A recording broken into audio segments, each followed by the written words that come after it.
Hello and welcome to my channel. Today we're going to build something that I don't think I have ever seriously made on this channel, an iron farm. Yes, you heard that right. But an iron farm with a twist. You might be wondering, where are we going? And here is the answer. We're going to an ancient city, because this is where we're going to build our iron farm. The concept for this farm is really simple. We will have iron golems spawn here up on this platform and then get dropped into an arena where they will be pitted against a warden.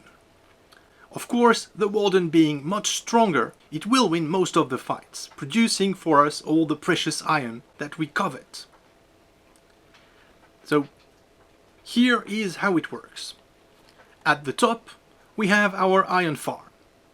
It lies more than 25 blocks above the warden, because wardens can detect entities within 25 blocks vertically from themselves. If the platform, this platform here, was any lower, the warden would shoot and kill all the villagers. To be safe, it is good practice to make it something like 28 or 29 blocks removed from the warden's position. For the iron farm itself, you are free to build any design that you want. For my part, I've always had a preference for the type of designs that were recently popularized by RufusAtticus under the name free-range iron farms. I'll put a link to his video in the description.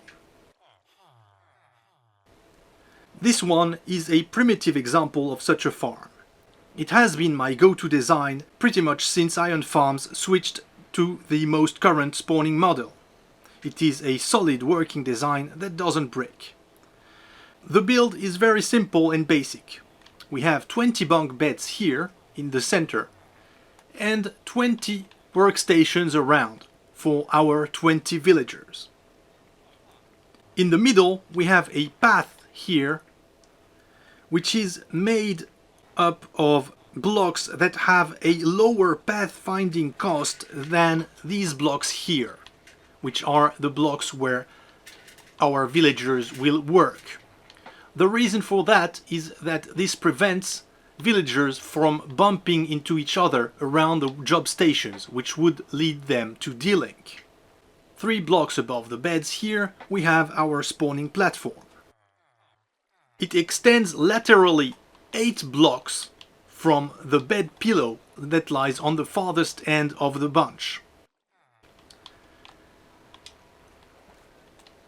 It also extends to water stream length from this point here.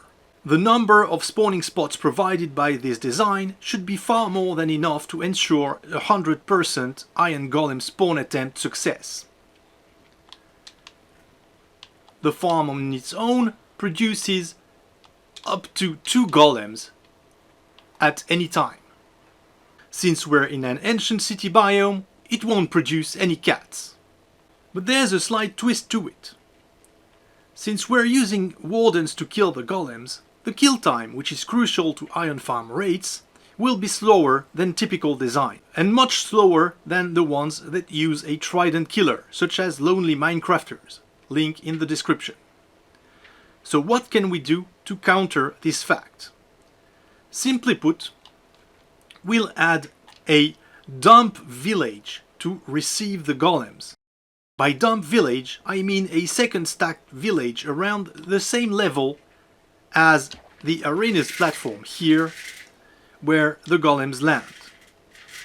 When golems enter the perimeter of this dump village, they are automatically transferred to it, leaving their initial village. This opens their spot in the original village's cap. As a consequence, kill time doesn't matter anymore. Golem production is immediately able to resume as soon as the golems are dropped. As a matter of fact, if we stop summoning wardens, what will ensue is a gradual iron golem build-up that nothing can stop. This is not something that we want to see happen, as our wardens would get overwhelmed pretty quickly, so whenever you are not using the farm, don't forget to turn off the main switch, which will close off the drop chutes, as you can see here. Now let's go see our dump village's owners. One is here, at least 24 blocks removed from the closest spot that the warden can reach. This is because wardens can detect entities up to 24 blocks laterally from their own position. The other one is on the opposite side, over there. It is also over 24 blocks from the closest possible warden spot. This is of course to prevent the warden from finding the villagers and shooting them. The village's bounding box is stretched between them two, encompassing the entirety of the arena platform. Now let's talk a little bit about our wardens and how we will spawn them. As you probably know, wardens spawn when a Skulk Shrieker is triggered 4 times by a player, like so. But beware, this only works with naturally generated Shriekers. Player-placed ones are unable to summon the warden. So, and this is actually the first thing in order when building this farm, we need to find a suitable Shrieker. By suitable, I mean one that is high enough to allow for the arena to be built. So we have 3 blocks between the Shrieker here and the arena down here. The arena's main platform must also have at least 2 blocks of clearance underneath itself here for the collection system. As you can see, the collection system is basically very simple. It's just a bunch of hoppers which could be replaced with a hopper minecart. And here we have mud blocks.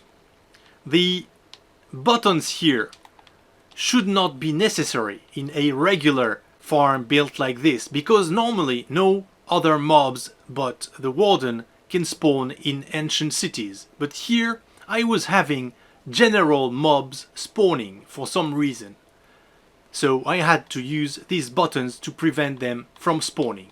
Otherwise I could have a creeper explode inside of the arena here and destroy the entire contraption.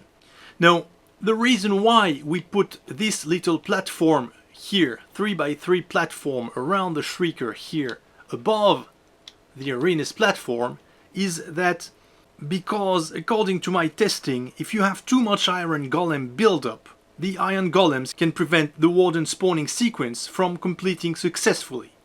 By moving up this small platform here, we ensure that they will always have a spot to spawn on. Now let's move to the AFK, which is a little bit peculiar. As you can see, there is no AFK still spot as in the traditional sense. The player rather sits here in this minecart, which is activated every 50-ish seconds, going above a skulk sensor which activates the Shrieker. Why is it set up like this, you might be wondering? Like I said earlier, when talking about the iron farm, wardens can detect entities and players which are up to 25 blocks above themselves. This rail lane here is set up so that it takes the player into the activation range of the skulk sensor and then swiftly brings them back into safety more than 25 blocks above the warden's position. Doing this, we ensure that the warden can never sniff out the player and shoot at them. The darkness effect is limited to 10 seconds and then vanishes, showing that the warden has lost interest. The reason why we move the player every 50 seconds is that without entities to fight, the warden would otherwise go back into the ground after 60 seconds. By moving the player every 50 seconds, we keep him intrigued at all times, even when there are no iron golems to fight.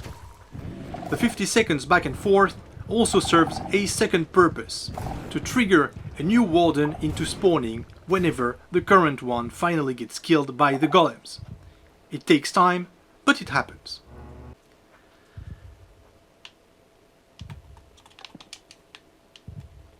The minecart triggering mechanism is controlled by a very simple hopper clock here containing 64 items. It activates this fence gate here, which releases the minecart and allows it to come back without issues. The main switch, located here, turns on and off the hopper clock, and it also closes off and opens up the golem drop chutes in order to prevent golem buildup when the farm is not in use, as mentioned earlier.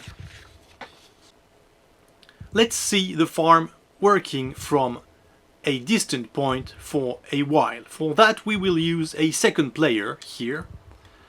But of course the farm doesn't require the use of a second player to work.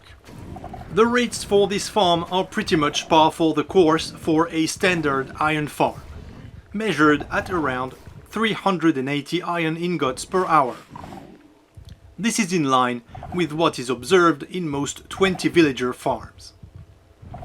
The farm also produces around a dozen skulk catalysts per hour, which is, in my opinion, more than anyone will ever need, save for the odd person who would decide to make an entire building out of them. It may also produce some unwanted glow ink in very small quantities if, for some reason, glow squid manage to spawn in your setup.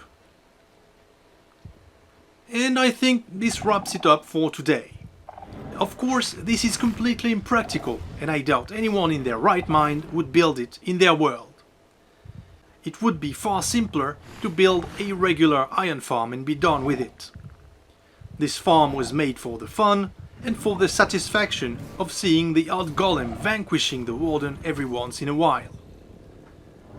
Pitting mobs against one another in a somewhat fair fashion was also something that I had wanted to try my hand at for a long time. However, this does remain a functional iron farm as well as a slow catalyst farm. As usual, you will find a world download link in the description if you want to play around with the design. If you have any comments or questions, I will be happy to reply in the comment section. Thank you for watching. Goodbye.